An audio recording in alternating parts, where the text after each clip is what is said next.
what are the learnings from this experience that were useful in ensuring the success of Pyeongchang legacy? What you learned with your own experience and how you apply this to building a strong legacy for Pyeongchang? I think from my past experience, the most important thing is to have the support and participation of Olympic City citizens, as well as Korean nation as a whole.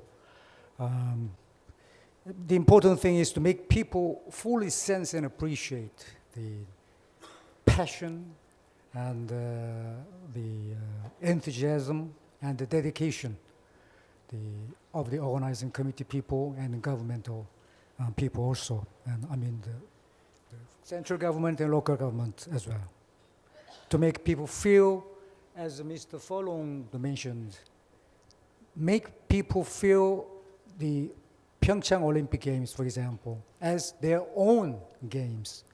They feel the ownership is the most important thing, I think. What is the legacy you see from Pyeongchang for you, your colleagues, but also for your country and the developing countries in general? It's not new because this is embedded in the ideology of Olympism, which talks about it being a philosophy of life, and an Olympic in itself within the framework of the society. So I think myself and then my colleagues over here, we are very, very fortunate to be part of this legacy which has already started. I can liken that to the London 2012, which talk about inspiring the world. And I think this is a very unique opportunity for us to receive these opportunity and then go back to our countries and then give back. What was your work to keep the Canadians and the Vancouvers connected with the Olympic flame after the Games? I think the important thing is to never forget and to keep celebrating and talking about why the Games were great and what we can take from and use going forward in order for the city to continue to grow and thrive and excel and exceed. And so in Vancouver today, you know, I said this morning or earlier today that the city has a smile on its face. The people of Vancouver and the people of Canada believe in their hearts that they've done a good thing. And by reminding ourselves of what that means and the things that we confronted and faced together by including everybody, it allows us to talk about the Games and build on it going forward time and time again because it's a great example. What is the perspective of the other Asian countries? And as a member of the executive board and a member of the IOC, what are the legacies that the other countries in Asia they see from the successive 3 games in Asia, and how you building this together? There's a lot of legacies, plans of individual cities as well as the countries. But I think in addition to this, this really gives Asia, in particular East Asia, a great boost. In the sense that when you plan for legacies, it need not just be for the city, for the region, for the country, it could also be a greater part of Asia that can be involved. This legacy, for example, for Pyeongchang, it's not going to be, the plan is not going to be finalized until the discussion in December by the Korean government. But again, the decision on what the shape and form is going to be finalized in, that could also already be thinking about Pyeongchang legacy is not just about Pyeongchang. If you look at Pyeongchang after Pyeongchang, in particular for Winter Games, you have 2022, which is Beijing. So whatever legacies you have, and for Beijing 2022, China is already building hundreds of winter resorts. So whatever Pyeongchang has and will continue after the Games, it could become a destination. it could become part of East Asia legacy. We are 1 year and a few months after the Games. I know it's early to make any final judgments on the legacy of the Rio Games, but I would like you to share with you your main conclusions so far about this specific legacy that is the one on education. So we had this challenge of increasing the number of sports practice, especially in public schools that don't have the resources to include different sports.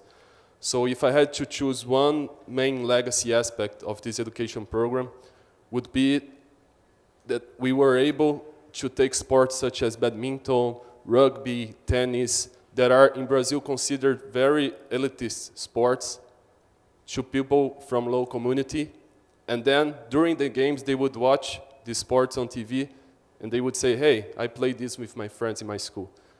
Could you please explain the opportunities that the Olympic Games bring in this area? Because we know that both countries, South Korea and Tokyo, are very advanced in relation to technology.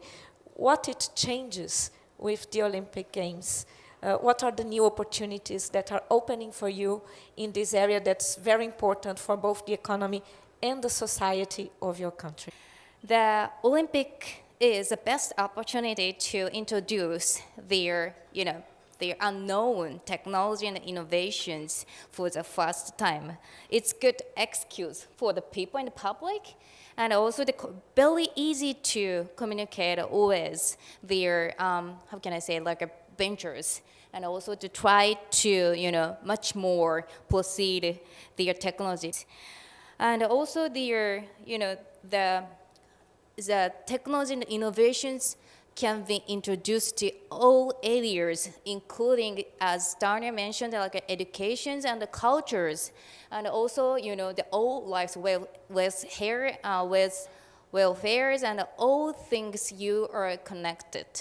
So we don't chase their not only the fancy things. We just think about to improve their more well-being, the human lives. And how did you find solutions to these challenges, and what you think could be useful, for example, for Pyeongchang that is approaching the Games and will have to face those challenges in the near future? So, as I said in the presentation, people expected the legacy to be delivered immediately. They expected the park to be open immediately.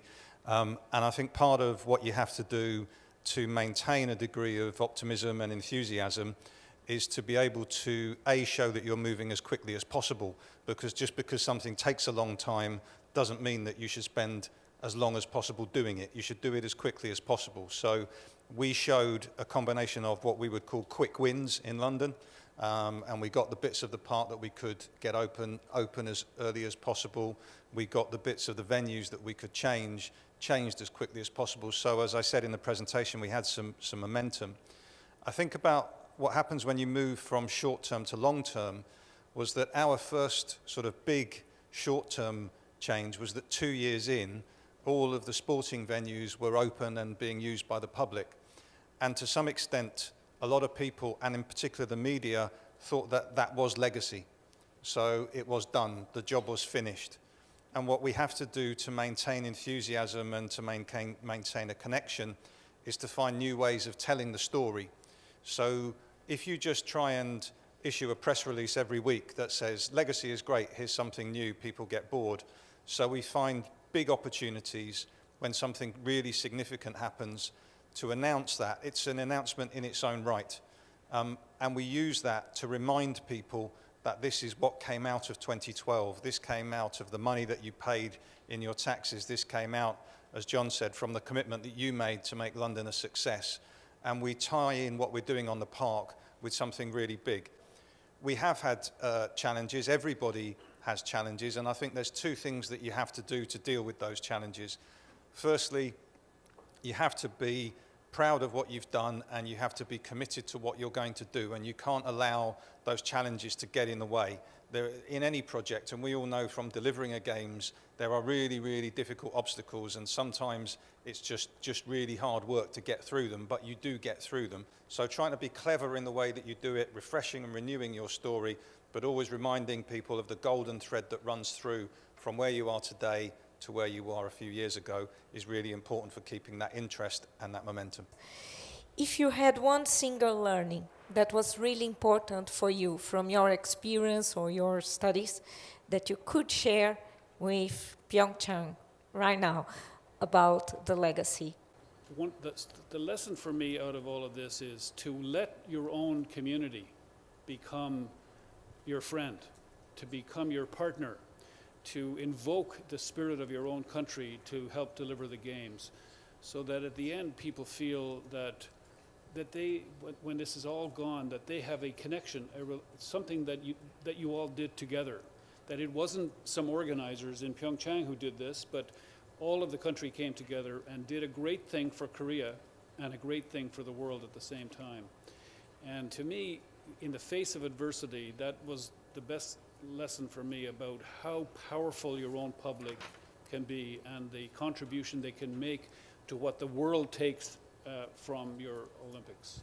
My name is Tatiana. I'm from Belarus, and I'm a two-time Olympic athlete from a developing country and from the country that will never host Olympic Games.